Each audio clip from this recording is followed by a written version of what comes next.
Welcome to the gallery. I'm your host, Paula Hersey, and today we have our featured artist, Joan McDonald.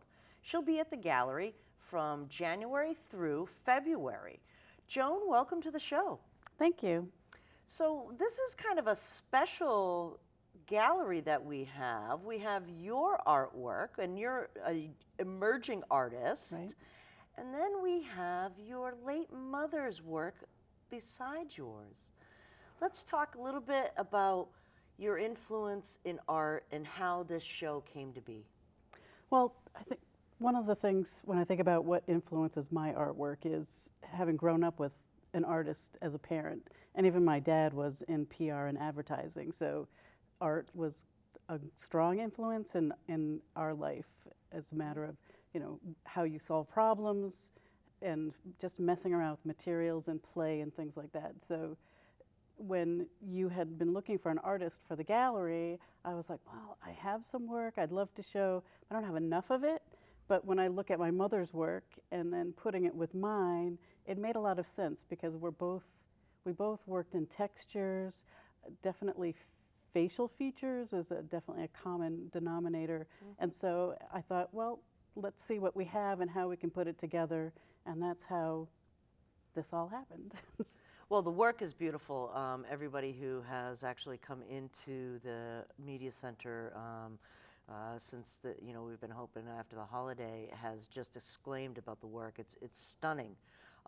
Your mom did a lot in quilting and a lot in the sewing textile piece of it. Tell me a little bit about her work. She passed away in 2011, I believe it was.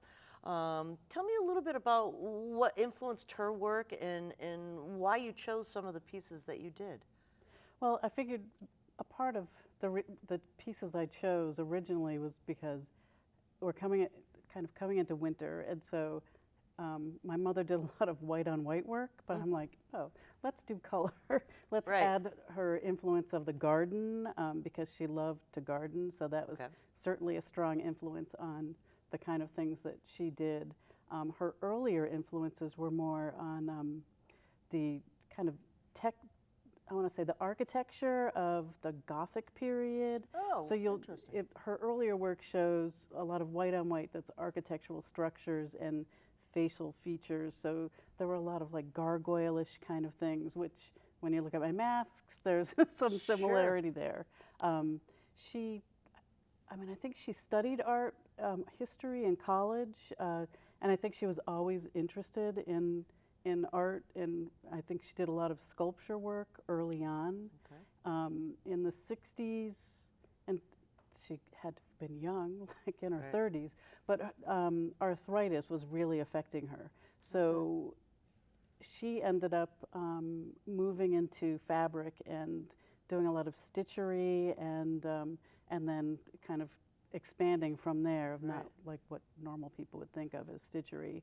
And then over time she went from some things that were like using just fabric that you would buy, so it was a lot of corduroy and very obvious stitchery, and then later on she moved to white on white, so that it was white muslin and white silk and a lot of like mohair that she would be sewing on. I'm noticing all sorts of different textures in some of her work, and it's stunning. I mean, the sewing alone is just amazing. I'm not even allowed to sew buttons. I'm that bad. But this, I mean, the detail work is absolutely beautiful. Right. So it's a mix of, later on, it was a mix of kind of machine stitchery, hand stitching. In her color work, she actually paints the design on the fabric first and then does the stitching. So like this piece, this is like it was a piece of muslin, and then she would design the piece and then paint the colors that she wanted, and then on top of that she would end up doing the stitching and everything else. So it was a long process. Wow. And she was very detailed. As far as mapping everything out on graph paper, and then she would use, well, when photocopiers were finally like commonly used, then she would photocopy and blow it up until it got to be the size that she wanted to do the piece, and then she would transfer it earlier on when there was no photocopier, it would all be, she would end up kind of using that square method of increasing the size until she got it to be the size of the piece. My goodness. So a little bit of science, technology, engineering, art, and math. She was a steamer before it was time. Exactly. Definitely she was a steamer. That's amazing. Has her work been shown anywhere else? Her work's been shown all over the place. I mean, when she was alive, there were shows going on all over the country that she would have, a part of. Even when Jimmy Carter was in office, Joan McDonald, the vice president's wife, was a potter. And so every Christmas, she invited American craftsmen to submit pieces to go on their Christmas tree in the vice president's house. I can't remember what it's called. Right. So I remember my parents going down there one Christmas when they were having a reception. Oh, how cool is that? And one of my mother's angels was on the tree. The dolls are absolutely amazing. Yeah. I mean, that to me is just a whole lot of planning and a whole lot of work.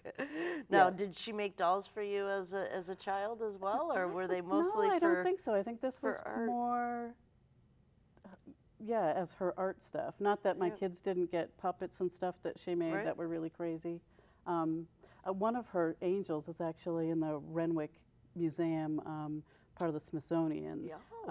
So at least a piece of her work will be kind of there for posterity. Because we kind of hope, like, what do you do with all of this artwork? And you hope that it doesn't get ruined. And so that was a great way of making sure that a piece stays. It's wonderful that you've included it in your kind of show that, as you said, you're starting out. You don't have as many pieces as you want for a full gallery showing. So what are those influences that seem to be bubbling up to the surface from your mom into your artwork? Well, I guess, the big thing, I think, is faces. Since I think these are my amazing. original attempts at art, when I finally discovered that I could actually do something, was making the masks. And I kind of moved from paper mache, because I didn't have a studio to work in, and then later when I was These are amazing. Had that opportunity to take clay classes, that I got to expand that. And so it's funny because faces just seems to be something that I gravitate to, but it's also a matter of saying, what does somebody do with it? Right. Well, you know what? I think there's a lot of people that actually collect masks. I mean, some of the work that is here, Joan, is just absolutely stunning. And I used some this is felting with that one. wall art. Yeah. And I guess a part of it was to make it, how is it complete, and does it look complete when you put it on the wall? And that one, I just played with the felt and added beads, because I've got, I've got boxes of beads. Boxes of beads. You collect things over time. You're like, I know I can use that someday. And so that's what ends up happening, which is kind of cool. So you primarily work in clay. Yep. Branching out, you do masks. These are very interesting. These are more of a... I know, it's a clay I don't know what to call it. A clay canvas? Yeah. Very textured, looks very oceany, very, very coral-like. Yep. And it's a lot of, for me, it's a lot of fun. Some people are like, oh my God, how much time does it take? Because you're making little tiny all holes of those and little textures on it. Yeah, and even all the little round things are little clay balls that you put onto the clay or whatever. But I always find it kind of it's a kind of a meditation when you're doing stuff, where my mom really planned stuff out. I don't plan. I try to plan, but mostly which is I guess why things are more organic for me. Although sometimes I have an idea for something I would like to do, and I can kind of visualize it, and we'll see whether that actually happens. Because you just don't know, and because I'm not the big planner like my mother was. So I know, when we talk about artists and how artists got started, you cite the influence of your mom. But when you're talking about clay, was there any formal training, or you just start playing with clay? I mean, the whole kiln process is complex, isn't it? Yes. So originally, I think in the when was it? In the early 90s, I was finally finishing up my bachelor's degree, and I was taking an adult residency course at Lesley University. And so I had to do have art credits to finally get my my degree. Right. And of course, this is all like working at home, pre-computer. Sure. Or I think I had a computer, a dot matrix printer. So I had to do an art project, and so and I had been reading a play by Pirandello, 6 Characters in Search of an Author, and so I could visualize how I thought that the play and the characters would be, and they would be wearing masks or whatever. So then I'm like, how can I do that? And so I started paper mache because that was the easiest method. It was clay without having to use a kiln. Right. At least, you know, that was my way of doing it. So I think it was the first time I actually, you know, like went from concept to production, and then I kept on messing around with the paper mache because I didn't have a kiln and didn't have access to one at that time. And when I want to say I was working at Harvard Business School, and I had the opportunity to take classes for cheap because I was a staff person, and the clay studio, which was I think it was called Radcliffe Clay Studio, was right across the street from the business school. So I'm like, this is what I want to do, and I could, you know, go after work and take a class. And so I started taking classes there. Oh, interesting. So and it was a great place to work where you didn't just have to be a potter, because I'm no good at throwing pots. And hand building was just, for me, that was where I wanted to be. That is really neat. So now you're really focusing on your art. You started an Etsy shop this year? Not an Etsy shop, an Amazon shop. Handmade shop, and then I've got a website. I may do Etsy, I'm just trying to figure all of that out. And you're doing some of the local craft shows out there. Yeah. I saw you at Live Love Local this past summer. And then Katuitt Center for the Arts had a winter sale right before Christmas, so I did that. And then I'm going to try and get some pieces into shows this year, not just on the Cape, but even kind of expanding, because I think the one thing I know about my artwork is it doesn't necessarily fit the market here.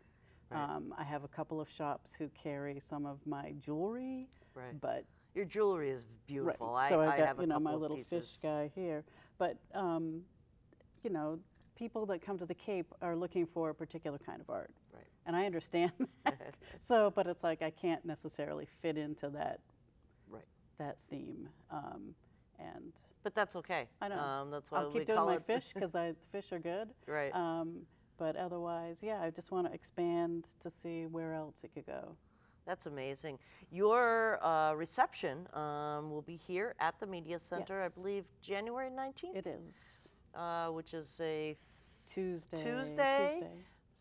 6:30 to 8:30, I believe it is. Well, I think he probably. So people have a chance to come in, to see the work, to talk to you, the artist. Is your sister going to be here? My sister will be there as well, so she can talk a little bit about Mom's work as well. That's amazing.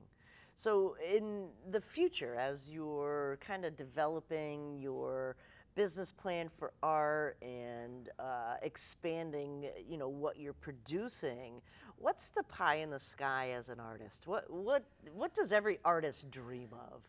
Do you want a Christmas ornament on the White House tree? Is that what it is? I don't know about that. I guess it's like fitting into somebody's niche of people who really love what I do and want to buy it or hang it on their wall or whatever. I don't know. I guess I haven't thought like beyond the pie in the sky. Like being able to make a living actually doing my art would be like fabulous. There's the pie in the sky because you can afford the pie. Yes, but otherwise, I mean, I've been helping out someone doing like social media promotion for her developing nonprofit that's on the Cape, doing creative exploration for people. So I'm trying to be able to use my skills in a variety of ways, and part of that is helping to promote her business, and then we'll be writing a curriculum and oh, cool. And then hopefully it's going to be a part of a bigger, I want to say, conference that an educational group is hoping to have next All year. around the artist experience and Yes. the artist, the business of art.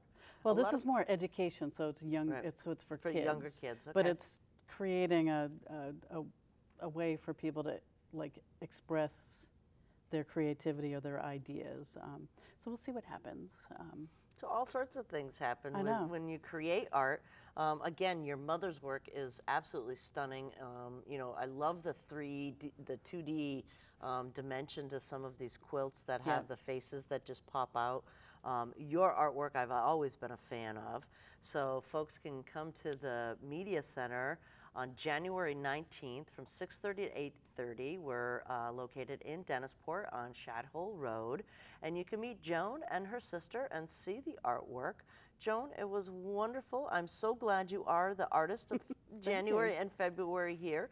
And I wish you all the best in all the endeavors that you do in your art. Thank you. I'm Paula Hersey, and this is The Gallery.